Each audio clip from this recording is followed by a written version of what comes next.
Keď sa gitarista chce naučiť hrať jazz, tak musí ovládať všetky rozklady akordov, aj tých jazzových, musí vedieť o každom jednom tóne, ktorý zahra, že kde smeruje. A skúsim zahrať nejaké melódie, poviem nejaký akord. Poďme v C-dure napríklad. Na C-maj by som mohol zahrať, že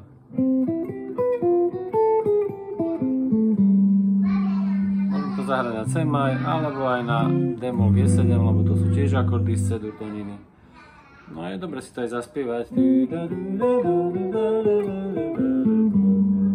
No a hral som tam, najprv som dal iba rozklad C-maj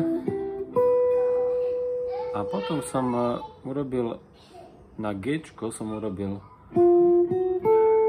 dva chromatické z dola, to je toto, dva chromatické z hora a teraz G-čko, to je vlastne len A-moll 7 akord a končil som na G na kvinte. Hej. Alebo môžem niečo iné dať, buďme v C-čku zase, že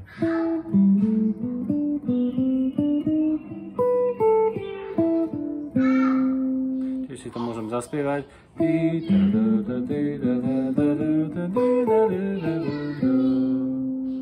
Tu som išiel v C-čku, no tak od terciu, z tercie som skočil sextu na G-čko, potom postupníci a teraz C-čko obohrám, z hora dávam tón zo stupnice, z dola chromaticky. Hej, ďalej postupujem postupníci, teraz toto bude chromatika na Ečko, S je chromatický tón na, skáčem na septímu,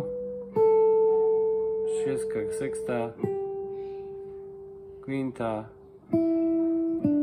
a to bude len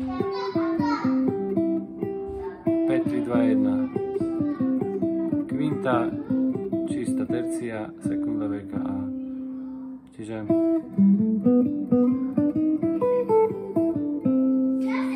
alebo dajme napríklad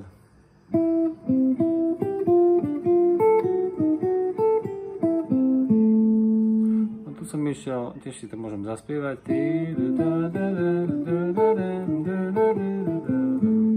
Išiel som len tóny C-duru 3, 1, 3, 5, teraz D-moll 3, 1, 3, 5 z D-mollu, teraz zmenšený S a A-moll odzadu, A-moll 7.